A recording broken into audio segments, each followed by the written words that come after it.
Hey y'all, I'm Alyssa Brayboy. I'm Alyssa Vasquez. We're your Buttons Babes, and we are back at you with another episode.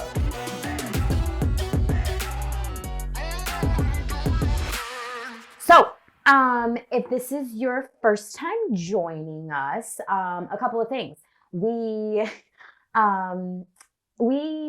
sometimes talk about things that can be triggering or activating. So just a little warning, we push buttons, it gets uncomfortable in spaces.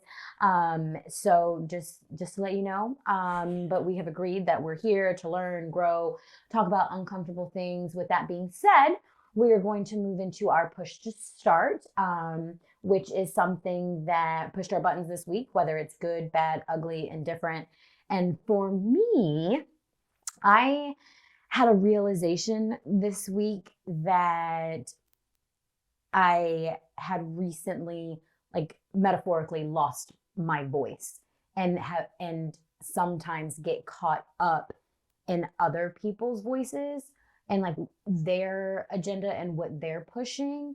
And I'm taking a step back and learning how to reclaim my voice.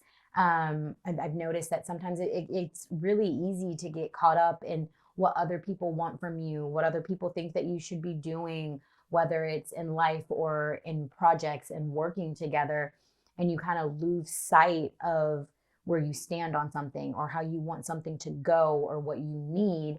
And then and it can be a little difficult standing up for yourself in the beginning because it's easier to go with the flow of things.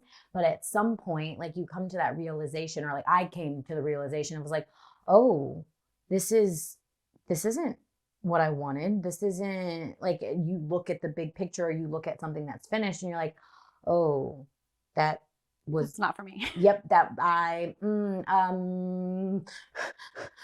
rewind, abort. Yes, all of those things, and of course y'all haven't cried about it.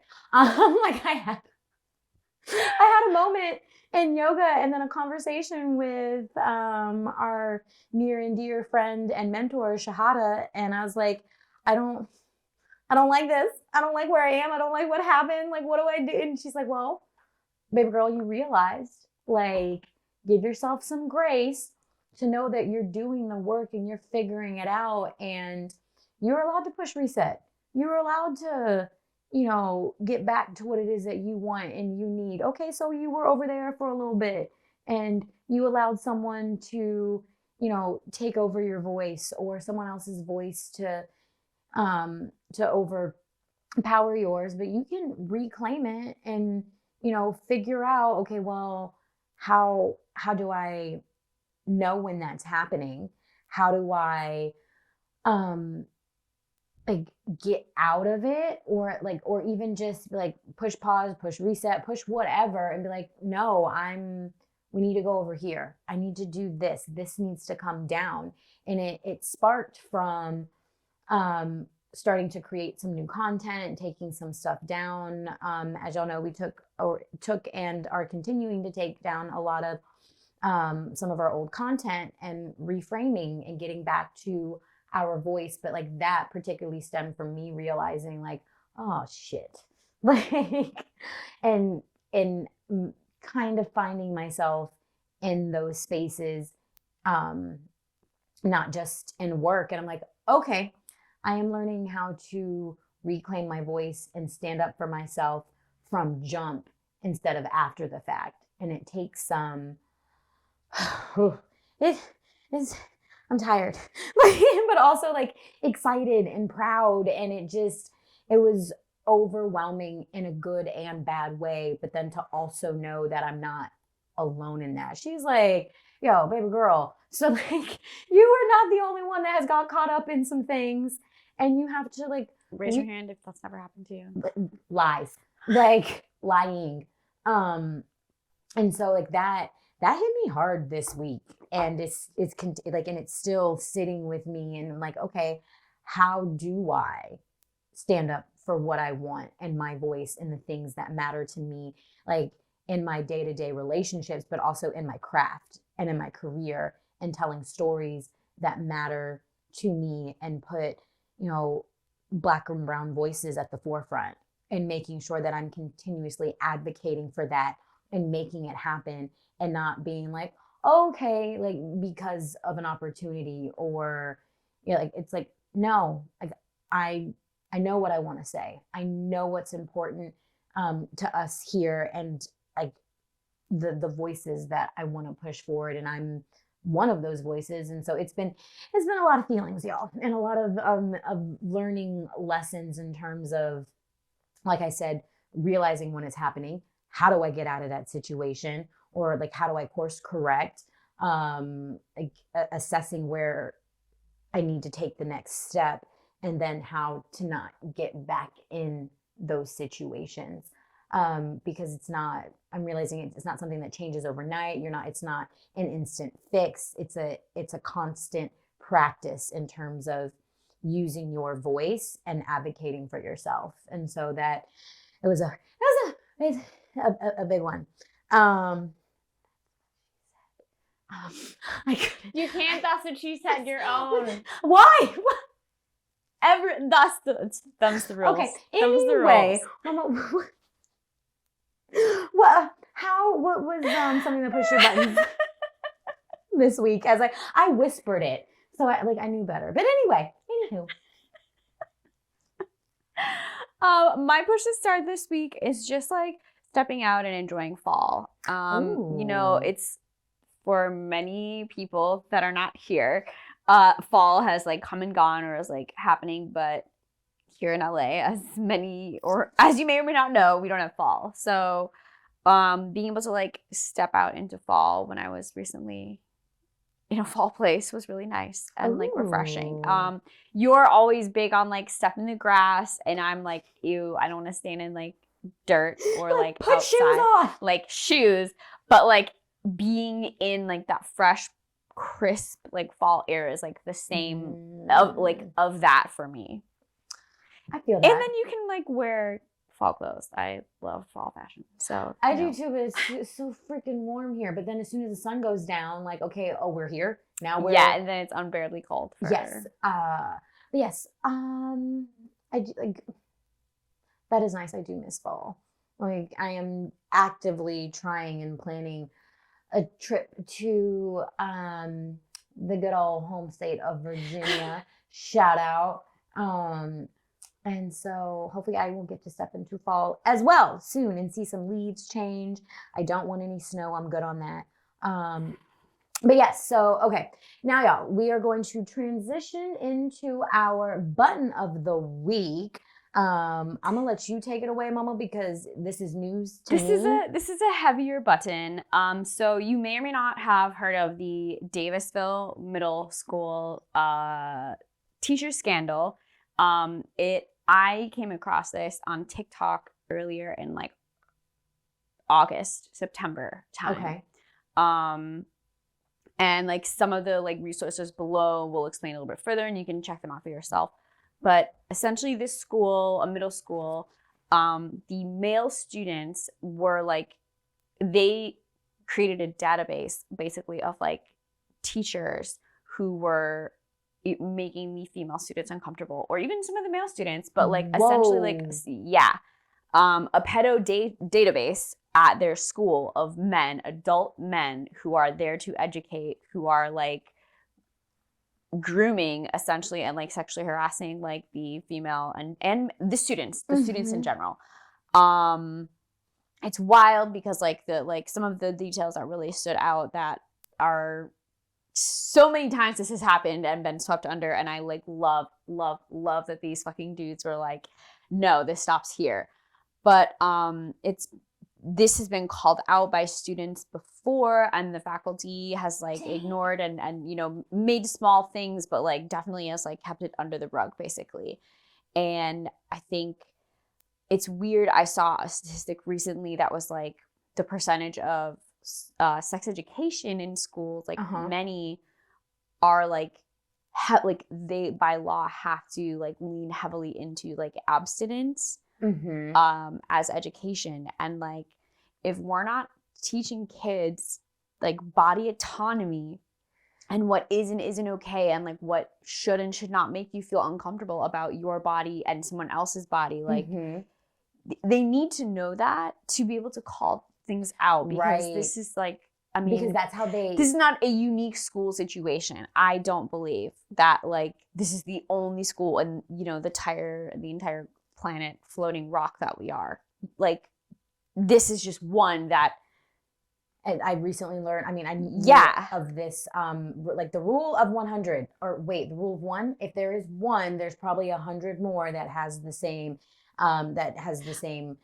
question, concern, problem. I've never heard that rule, and that makes me feel really uncomfortable, specifically for this topic. But just like, yeah, I mean, like, that's exactly, and it's like, I can't like. I'm trying to like wrap my mind around it. Like everyone's I know, I'm like a pinball of like because thoughts. So many things. Like going back to what you were saying in terms of teaching, like how they heavily lean into teaching abstinence in terms of sex education. Like you're right. Like this is how, like it's a part of how individuals get away with doing that to kids. Right, because they don't know any better. And so if they don't know any better, nothing can be done. And so, yes, I know we've talked about like the love and hate relationship that we have with the internet. But in this regards, like there's so much education like floating around on the internet, and especially like the way in which, you know, kids are consuming social media in terms of like TikTok and Instagram, and that being a little bit more, like even more parts of the internet that like, yeah, we don't regularly explore, which is scary. Right. And that's great. But at the same time, it's like, wouldn't it be so much better if it was incorporated into the educational system, and so that we have some idea and like of what there's like they a are common learning. ground. Yes. Yeah, so that like you understand that no, they're not going to go into like this level of detail, but they're going to cover the basics of like X, Y, and Z. Yes. So, you know, I think like, because every kid is literally going to be different, right? Like, I mean, everyone can typically remember like some of their first like understandings or conversations around sex, I imagine. But like, it's different for everyone of like when they were like ready to receive that, or like yeah, it clicked or it made sense, or like I was interested or I wasn't interested, but like I still learned anyways, like, you know. So yeah, like it there has to be some like common, this is what's going on to people, for people to know, because then like coming from someone who was raised in a like abstinence whatever home, like there is a guilt that you feel when you don't necessarily, like when your only rule is don't don't do this because it's wrong, because there's so much gray room underneath that for what is like, oh, this is okay, but you can't, but like, how do you know? I mean, it makes me so uncomfortable that they had to go to the lengths of taking it into their own hands. It makes me uncomfortable, but also I'm super proud. I'm like, yo. Like, that's some heavy shit to, at that age, to really be like, I'm going to do something.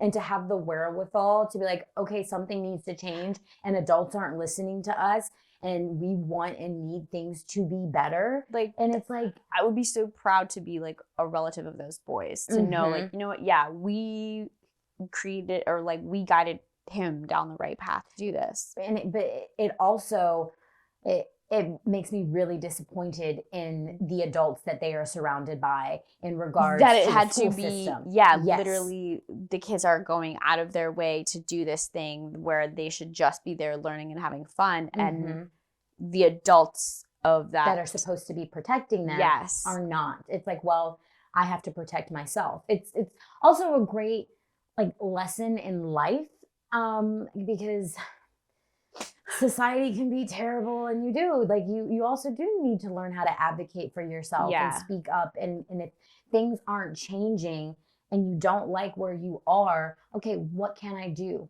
What do I have? Where am I trying to go? What do I do with this in order to make some type of change? And so like that, like so many feelings, so many like I'm like, well, shout out to the kids at Davisville Middle School. And also, adults, y'all, we need to do better. I mean, I shouldn't have said we. Well, I am an adult, but there's something I could have done in that regard or situation. But it does make you collectively. We as adults need to do better, though. Like if the kids are doing this, and like, I mean, holding other adults accountable. Yes, is like that's where. Again, if someone is like acting or saying, you're like, check your friends when they're like, I don't know. That is interesting in terms of like, I agree with like holding other adults accountable. It makes me like go inward a little bit. I'm like, okay, in what spaces, but we're not surrounded by kids. Like we're I'm so done with you. You're just so painful. We're not there yet. We're not ready. I'm not ready. But like down the line, like it reminds me in terms of like listening to kids, like when they tell you something, and instead of like shrugging them off and be like, yeah, like you don't know, or you're overreacting, or you're this. It's like, no, you need to investigate that and listen to them. Like and their world is this big, so like those things that are like big deals to them are pretty big fucking deals if they're gonna bring it to you, because they are growing, they are molding. Like we gotta stop this fucking cycle of trauma. Yes, but like controversial thought in terms of like, I want to shield as many people as possible from experiencing any type of trauma or pain, but it is a big part of what shapes us. And for sure, I'm not like, I don't wish it on anyone, but I am like, for the most part, it does, in my experience, make you better. And I know that is a hard thought to swallow, but for me as a creative as well, like certain things that I have experienced that are traumatic, I have to find something to do with it, to make it mean something, and so that it doesn't define me, and turn it into something and like beautiful instead of something, that like what it originally was. Like I have to make meaning, make sense, make something better so it doesn't happen to someone else. Like that's what I have to do with it. And so saying I'm going around in a circle, like, but I mean, I'm like with you that like it's important for us to struggle or to like have to fight for something at some point in our lives. I definitely think that in my experience, yes, there are times that I've seen like I have not had to go through something or like needed to been so passionate about something because it had not affected me like a certain way for different scenarios. But there are things that I'm like, no one needs to go through this for that struggle. Like, 10. Yes, I think struggling it makes us stronger. Like you're building endurance or whatever muscle towards like defeating something, all of that. But like there are certain things that are like, like I don't know. You just shouldn't have to struggle by like being groomed by a teacher. Like should your faculty, should the faculty of your school like challenge you in ways like that you maybe are not used to in terms of, I don't know yet. Like yes, they should be challenging you and you should be learning, but like should it be learning like that kind of learning? Yeah, no, that's it. That's it. Yes, I mean, like climbing a mountain, like you're gonna like fall and bruise, and like yes, that is like trauma on your body and like I'm sure painful, but like you get up and you do it again, like that kind of like strength and like overcoming an obstacle. Like yes, there are I'm other about ways that. there are other ways to grow that are not traumatic. But Sorry, like y'all. sexual trauma specifically, yeah, I'm you're like, we don't fucking need this. Like, it's hard enough. No. It happens. And then it's like, okay, well, what do you do with it? Because it does not define you is my point. But no, yeah. Anyway, catching back onto the train. Like, everyone's like, what's that? What? Shut the fuck up. I mean, it's good to like make your trauma meaningful for you if that's like what you want, like for sure, not to like to discredit that, because I'm sure, like, I mean, many people, that's like what's driving them. And I think more of like, I don't lean into my trauma to like do anything for me. I like, great, it's fucking, I don't want to deal with it after I've dealt with it. Like, we're not revisiting that kind of shit. So like, I'm like, I would love for creative people to like not have that be the thing that's like driving them. You know what I mean? Interesting. Okay. But it's like, you could take that for like anything that's like traumatic for someone to not be the driver of like what makes them do what they're doing. Because in a way, then like literally that your trauma is still driving you. That is what's defining you as a creative, is like, you know? I know, I get it. It's like a tornado of like, of what, I don't know what, a tornado of trauma. Some of the trauma that I've experienced, though, has driven me to create stories behind it or around it so that it is educational and so that it is like light is shined on how to deal with it, or like the aftermath of. Like, I'm definitely not defined by the sexual assault and abuse that I have experienced, but it did happen to me, right? And it is something that drives a piece of my creativity. And so I'm not saying that I disagree. What am I trying to? It's not that I almost disagree. It's okay. I disagree. I'm like, it's okay. You can say this word. Like, it's all right. I'm like, I disagree, because I do feel like some of my trauma does drive me creatively. But I don't hold a negative attachment to it in that creation. And so I have an interesting relationship to trauma, y'all. I think everyone is going to have their own answer to this, that because it's your unique traumatic experience is it's like that part to you, you know. Yes. I mean, like, I'm like in this fantasy of like this world that has none of that, you know, like, but like there's so many other traumatic experiences that can still happen to someone that has nothing to do with like that.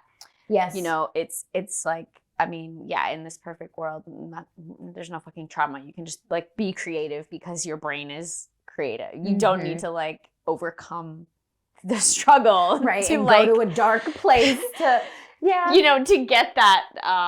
But yeah, I mean, I'm sure that there are many people who agree with how to use trauma to manifest not only like something creative or like pivot it in a way to have like a new creation from it, but like, I mean, there's a lot of things that we know only because unfortunately something bad happened to like, don't do this because, or like, yeah.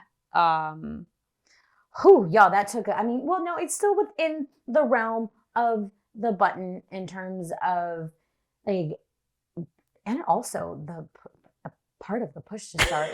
Like, sorry, so I just had that light bulb moment of like, oh damn, look at that cohesion. Don't right we love there. Things all align perfectly. Right? Like, and on accident. Yeah, we literally did not plan that.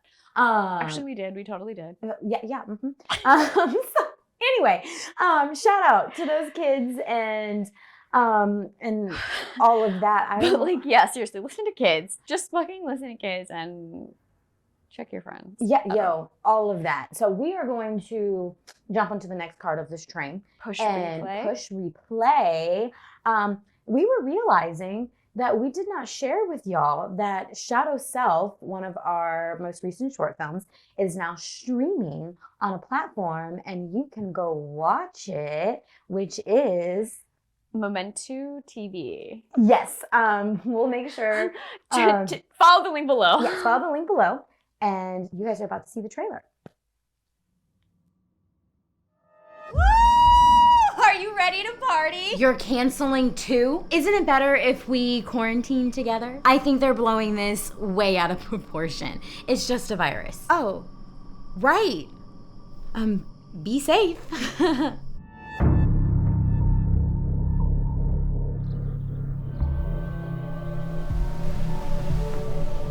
Rise and shine. Is lockdown over? They said that this could go on for months. Just you and me alone for months. Now there's nothing distracting us from spending quality time together.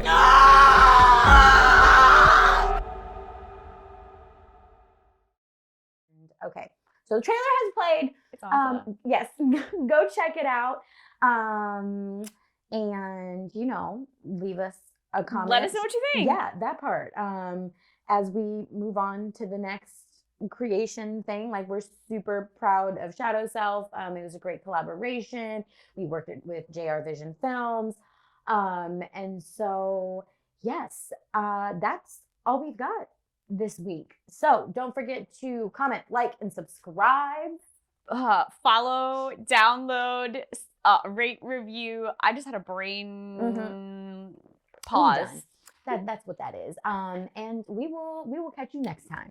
Bye. Bye.